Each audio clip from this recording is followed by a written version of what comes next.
இன்னாருன்னு சொன்னால் புரியுமா? அது கொஞ்சி கொஞ்சி பேசுறது கண்ணில் தெரியுமா?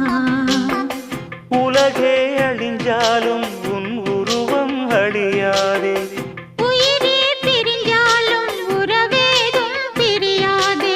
உண்ணாமல் உறங்காமல் உன்னால் தவிக்கும் பொண்ணு மணியின் நெஞ்சுக்குள்ளே இன்னாருன்னு சொன்னால் புரியுமா? அது கொஞ்சி கொஞ்சி